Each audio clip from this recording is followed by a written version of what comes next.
मैं हूं शुभ मिश्रा और आप देख रहे हैं ज्वार झारखंड। चलिए करते हैं बुलेटिन की शुरुआत और पहली खबर आपको साहिबगंज से बताई, जहां चर्चित पंकज मिश्रा सहित कई लोगों के ठिकानों पर ईडी की टीम की छापेमारी जारी है।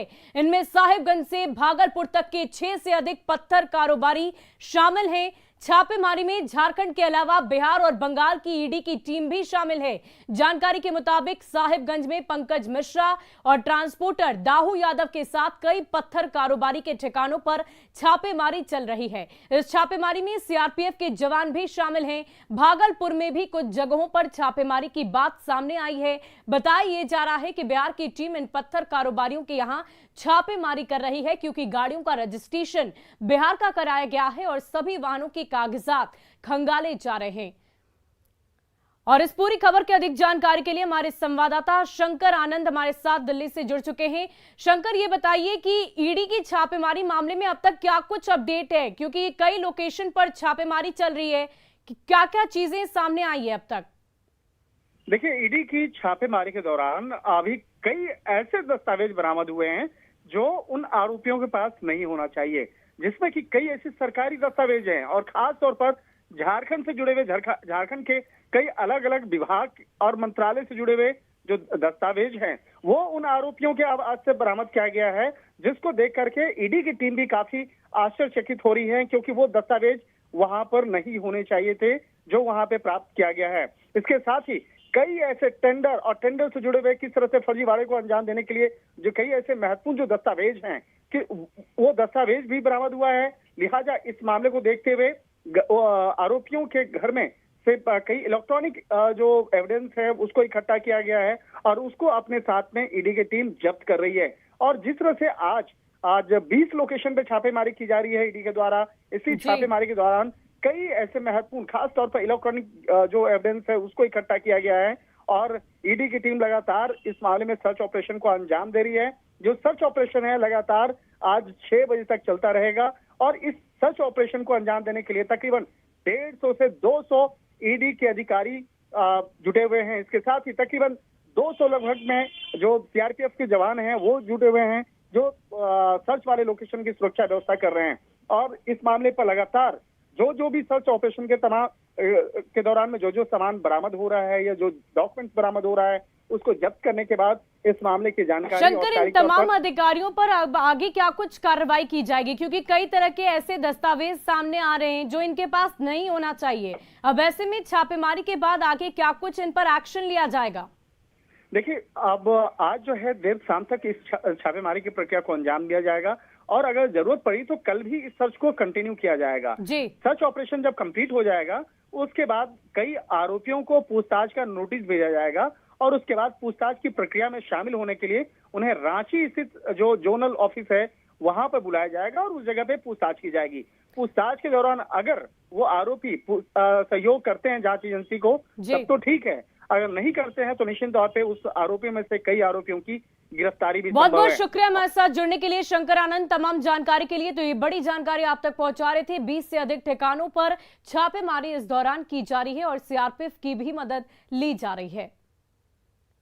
और जामताड़ा में गुजरात से आई पुलिस टीम ने ठगी से करोड़पति बने 2 शातिर साइबर अपराधी को धर दबोचा है। जामताड़ा के बुधोडी पेट्रोल पंप के समीप बाइक में घूम रहे दोनों साइबर अपराधियों को गिरफ्तार कर लिया गया। गिरफ्तार साइबर अपराधियों में मोस्ट वांटेड करोड़पति साइबर अपराधी 19 वर्षीय नासिर अंसारी और 20 वर्षीय सिराज अंसारी शामिल है। इन लोगों के पास से 5 एटीएम कार्ड, बाइक समेत कई अन्य सामान बरामद किए गए। बताया जा रहा है कि इन लोगों ने गुजरात के सूरत शहर के कई कारोबारियों समेत अन्य लोगों को लाखों का चूना लगाया।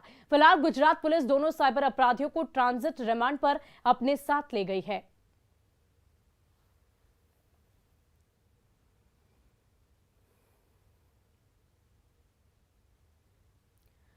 और देखिए, झारखंड के लिए आज का दिन बेहद खास है। आज राज्य को 252 नए अधिकारी मिल जाएंगे। जेपीएससी के इन सफल अभ्यर्थियों को राज्य के मुख्यमंत्री यानी कि हेमंत सोरेन नियुक्ति पत्र सौंपेंगे। 7वीं से लेकर 10वीं जीपीएससी के सफल अभ्यर्थियों को अलग अलग सेवा में काम करने का मौका प्रदान किया गया है। आपको बता दें कि ये परीक्षा परिणाम मात्र 251 दिनों में प्रकाशित हुआ था, जो झारखंड के इतिहास में एक बड़ा रिकॉर्ड है। डॉक्टर रामदयाल मुंडा कला भवन, खेलगांव, रांची में नियुक्ति पत्र वितरण को लेकर समारोह का आयोजन किया गया है।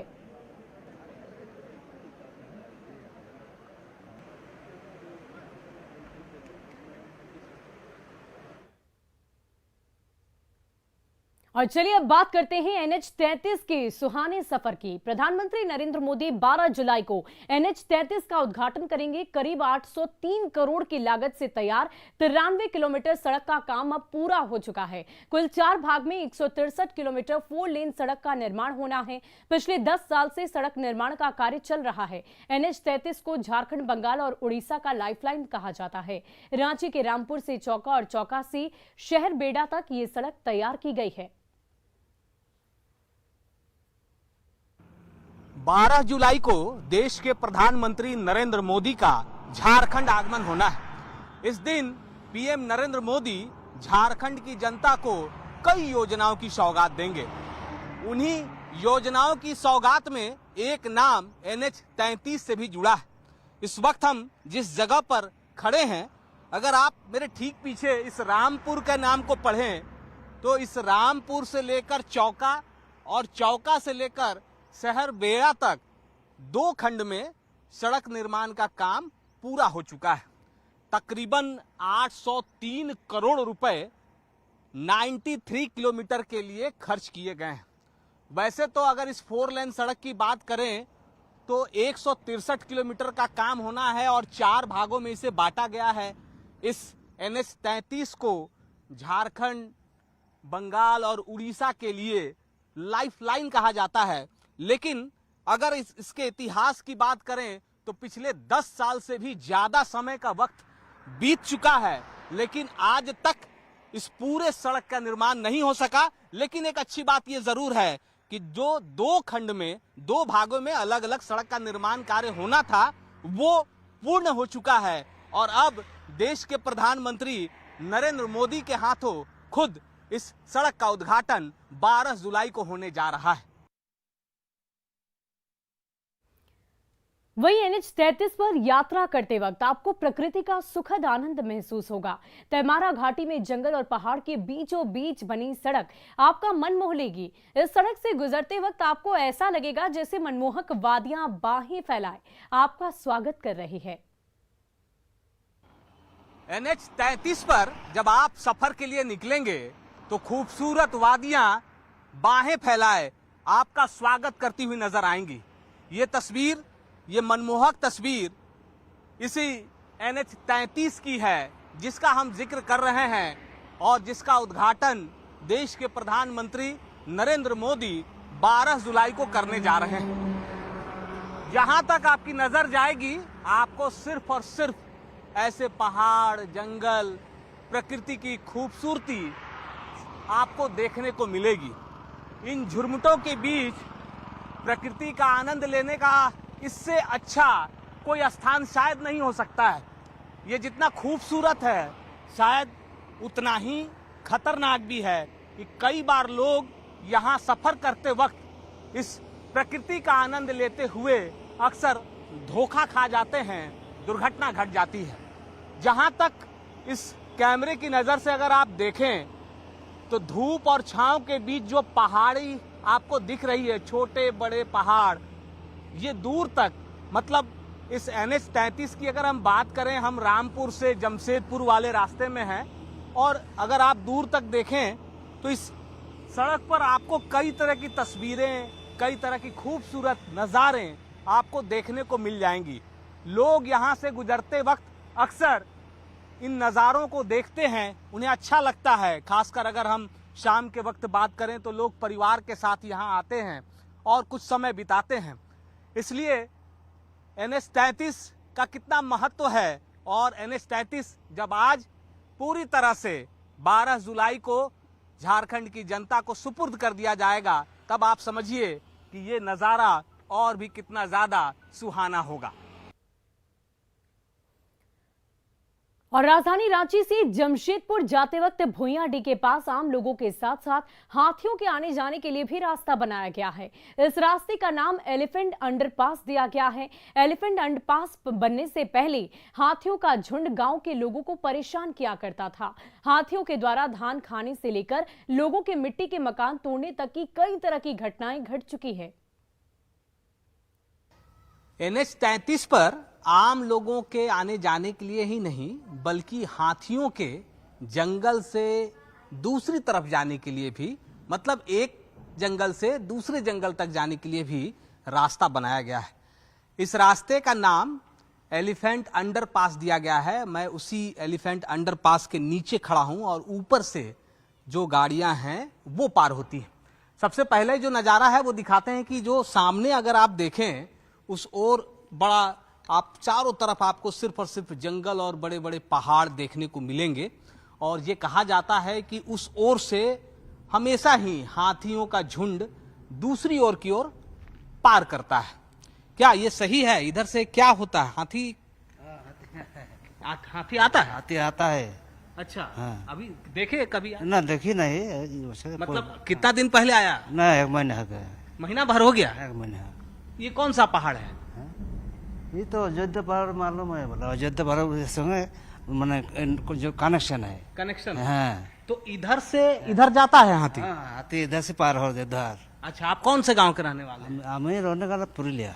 अच्छा, क्या नाम हुआ आपका? मुचीराम महतो। मुचीराम महतो जी हैं, बोल रहे हैं कि ये उस ओर से हाथियों का झुंड कई बार, एक महीने पहले तक ये बता रहे हैं, लेकिन लोग कहते हैं कि खासकर अगर जब खेतों में धान तैयार हो तो उसकी खुशबू से हाथी इस ओर खाने के लिए जरूर आते हैं। क्या? हाँ। ये क्या है? इसको क्या बोलते हैं? इधर से हाथी जाता है? हाँ, इधर आना जाना करता है। हाँ, तो ये आने जाने के लिए इसका रास्ता बनाया हुआ है? हाँ, हाँ, ये सब ना वही सब बना जाता है, बना की। अच्छा अच्छा, ये हाथी आता है तो गांव में आप लोग को परेशान नहीं करता है क्या? परेशान करता है। हाँ? समय समय करता है, कभी कभी आता है ना तो समय गांव में गांव डूबता है। गांव में? हाँ, गांव भी तो ये भी गाँव तोड़ता डूबता है मिट्टी का? हाँ, मिट्टी का घर को तोड़ देता है। अच्छा, क्या नाम है आपका? हमरा भरत पुराण। भरत पुराण जी। भरत पुराण जी कह रहे हैं कि कई बार तो ऐसा होता है जब हाथियों का झुंड जब इधर से दूसरी तरफ जाता है तब गांव में जो मिट्टी के मकान होते हैं वो भी कई बार क्षतिग्रस्त हो जाते हैं। दीदी, गांव में कितना लोगों का घर टूटा भी है क्या? कब? हाँ, जो ना घर धान भीजल धान को खाई देते। अच्छा, भीगा हुआ धान को खा लेता है? हाँ, ये बछड़े इस बार आया था, ऐसा हुआ? हाँ, गांव में नहीं। गांव में ये कह रही हैं कि जो भींगा हुआ धान होता है उसको भी पिछली बार जो हाथियों के झुंड जब गांव में पहुंचा था तब वो खा लिया था। भाई, ये इसको बोलता है लोग कि ये एलिफेंट अंडरपास है। इसका क्यों नाम पड़ा है? इसके पीछे क्या है? आप कितना जानते हैं? हम तो जानते हैं बस हाथी पार होने के लिए बना है। अच्छा, कि ताकि हाथियों को दिक्कत नहीं हो। हाँ। मतलब ऊपर से आदमी पार होगा और नीचे से हाथी। हाँ। तो ये कितना दिन पहले आप लोग देखे? हाँ। आता जाता है इधर से? हाँ, कितना दिन पहले? लगभग 6 महीना।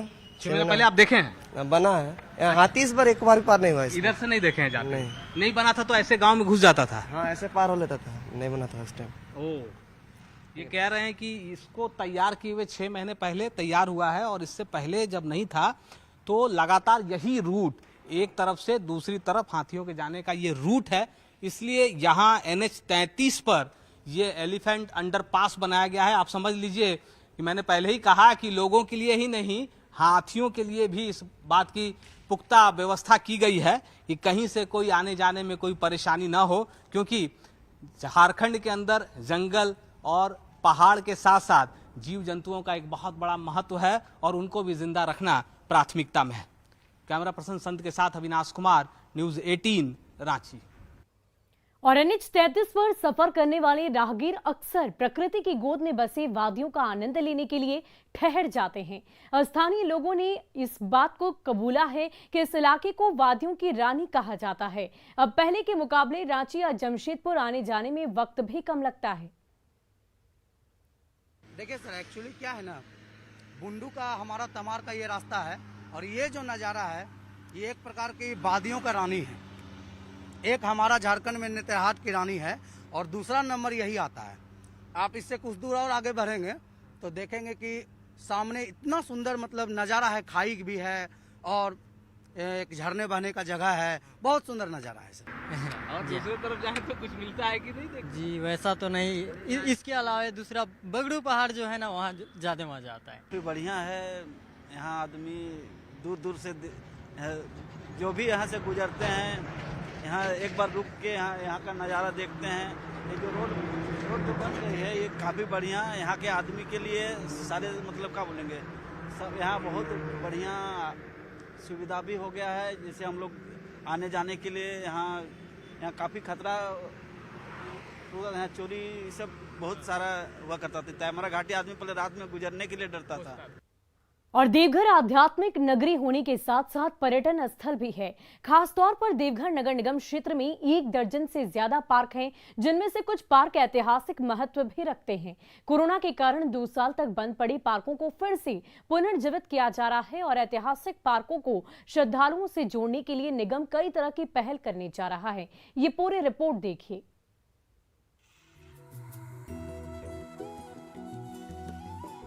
ये है देवघर का रोहिणी शहीद स्थल पार्क। यह केवल पार्क ही नहीं, बल्कि पहला स्वतंत्रता संग्राम का गवाह भी है।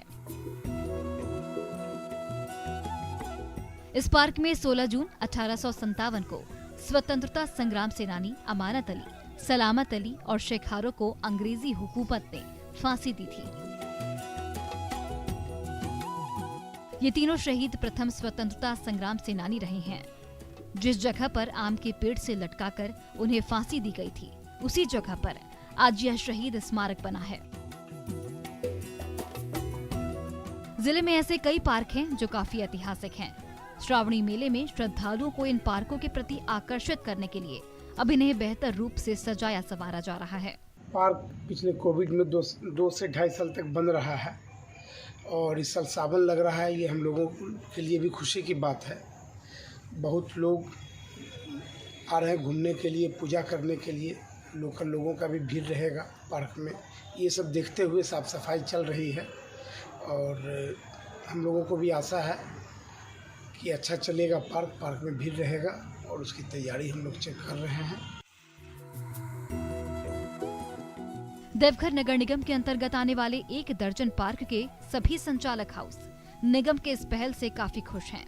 इनका मानना है कि अगर देवघर नगर निगम श्रावणी मेले में श्रद्धालुओं और स्थानीय लोगों को आकर्षित करने के लिए ये पहल करता है, तो यहाँ के सभी पार्क फिर से गुलजार हो जाएंगे और सालों भर की रौनक बनी रहेगी। इस पार्क को हम लोग एक अच्छा शहीद स्मारक पार्क के रूप में और ऐसे पार्क के रूप में परिवर्धित और संवर्धित करेंगे, ताकि बाहर से आने वाले पर्यटक भी इस पार्क के ऐतिहासिक महत्व को और इसकी मनोरम छटा को और इसकी सुंदरता को देखें और सराहें। कुल मिलाकर देवघर के पार्क को पुनर्जीवित करने के लिए देवघर नगर निगम एड़ी चोटी का जोर लगा रहा है। निगम की इस पहल से पार्क संचालक भी काफी खुश हैं। सभी को उम्मीद है कि श्रावणी मेले के समय विभिन्न तरह के होर्डिंग बैनर लगाकर पर्यटकों को पार्क की ओर आकर्षित किया जाएगा और यहाँ के ऐतिहासिक महत्व को भी बताया जाएगा। न्यूज़ 18 के लिए देवघर से मनीष दुबे की रिपोर्ट। और रामगढ़ में पतरातू प्रखंड की पीटीपीएस अंतर्गत हेसला पंचायत का अस्तित्व खतरे में पड़ गया है। यहाँ के 350 लोगों को बिजली विभाग की ओर से 15 दिनों में बिजली कनेक्शन काटने का नोटिस दिया गया। इससे पूर्व पीटीपीएस शेष परिसंपत्ति के संपदा पदाधिकारी की ओर से 212 लोगों को आवास खाली करने का नोटिस भी दिया जा चुका है। लोगों का कहना है कि जब उजाड़ना ही था तो फिर करोड़ों खर्च कर पंचायत चुनाव क्यों कराए गए।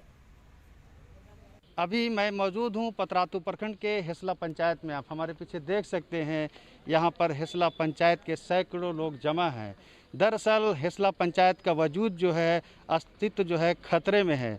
बताया गया कि यहां की 222 एकड़ ज़मीन को झारखंड सरकार ने 2017 में जियाडा को हस्तांतरित कर दिया उद्योग लगाने के लिए। इसके बाद से यहाँ के लोग परेशान हैं कि अब जाए तो जाए कहाँ। मामला है कि पहले तो सरकार यहाँ की ज़मीन को जियाडा को हस्तांतरित कर दी है।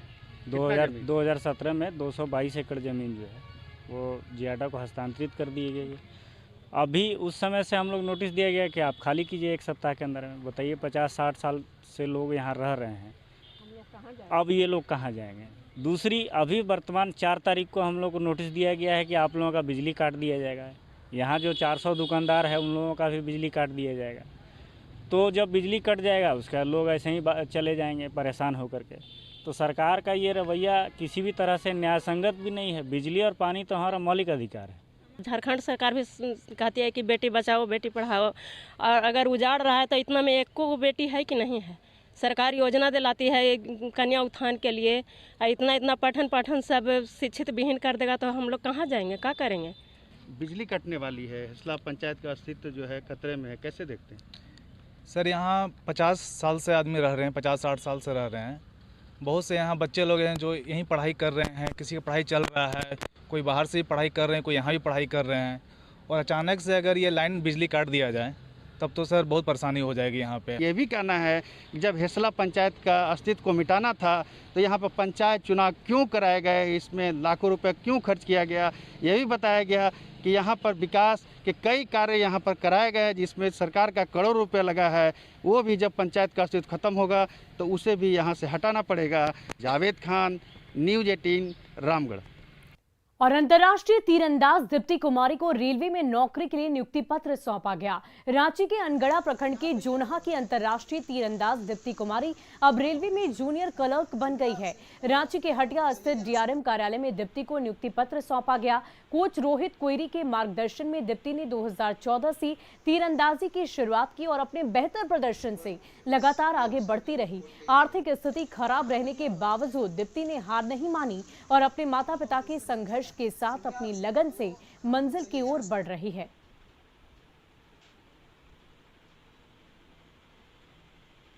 और फिलहाल के लिए इस बुलेटिन में अभी बस इतना ही, लेकिन न्यूज़ 18 बिहार झारखंड पर खबरों का सिलसिला लगातार जारी है।